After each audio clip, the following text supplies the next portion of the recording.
Hello guys, నమస్తే. నేను మీ నరేష్ అన్న. ఈరోజు ఏపీ ఎంసెట్ రిజల్ట్స్ ఎప్పుడు అనేది అప్డేట్ రావటం జరిగింది.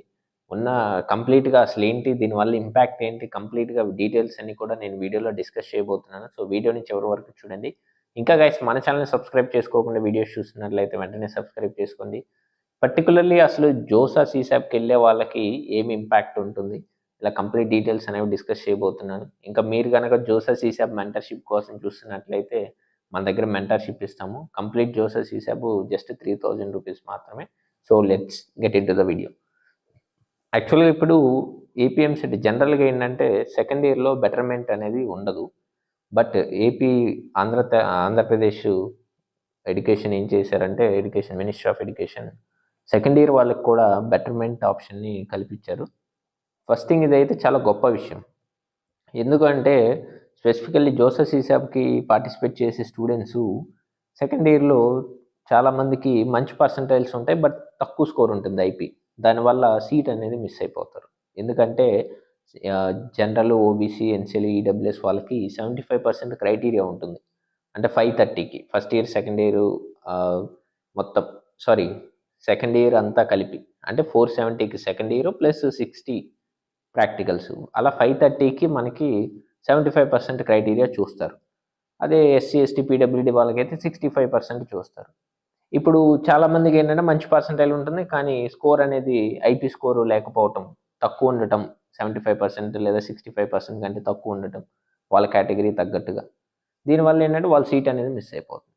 బట్ ఇప్పుడు ఈ సెకండ్ ఇయర్ కూడా ఇంప్రూవ్మెంట్ రాసుకోవచ్చు అనే ఆప్షన్ ఇవ్వటం వల్ల వాళ్ళందరికీ కూడా సీట్స్ అనేవి వస్తాయి. ఎవరైతే సీట్ ఒక ఎన్ఐటీలో సీట్ మిస్ అయ్యే వాళ్ళకి సీట్ వస్తుంది. సో ఇది చాలా గొప్ప డెసిషను, మనం అప్రిషియేట్ చేయాలి. నెక్స్ట్, ఇప్పుడు ఎంసెట్ గురించి చూద్దాం. ఎంసెట్లో యాక్చువల్గా రిజల్ట్స్ అనేవి మనకున్న అప్డేట్ ప్రకారం అయితే 18 వస్తాయని చెప్తున్నారు. అంటే 18 తర్వాత కానీ అలా, కానీ ముందు కూడా 10వ తారీఖు కూడా రావచ్చు అని ఉంది. 10వ తారీఖు కూడా. సో చూడాలి, వెయిట్ చేయాలి మనం. అసలు ఎందుకు డిలే అవుతుంది? ఎందుకు అంటే, ఎవరైతే బెటర్మెంట్ రాశారో వీళ్ళందరికీ కరెక్షన్ చేయాలి. బెటర్మెంట్ రాసిన ప్రతి ఒక్కరికి కరెక్షన్ చేయాలి. కరెక్షన్ చేసి మళ్ళీ మార్క్స్ డిస్ప్లే చేయాలి.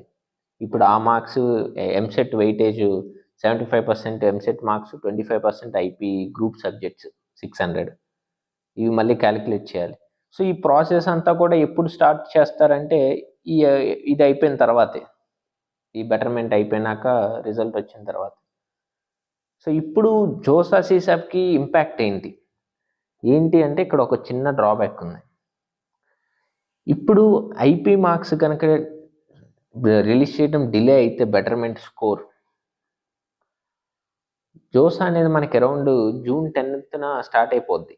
2న స్టార్ట్ అవుతుంది, బట్ చాయిస్ ఫిల్లింగ్ అంతా అయిపోయి సీట్ అలొకేషన్ అనేది 10th నుంచి స్టార్ట్ అవ్వబోతుంది.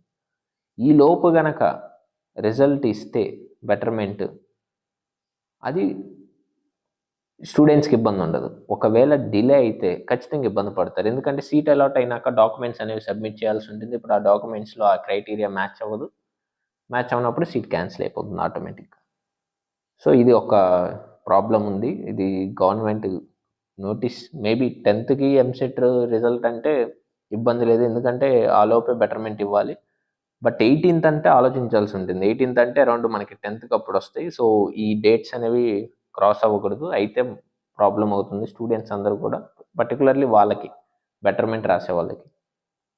సో గవర్నమెంట్ చూసుకునే ఇస్తారు అని చెప్పేసి హోప్ చేస్తున్నాము. So thanks for watching. Stay tuned.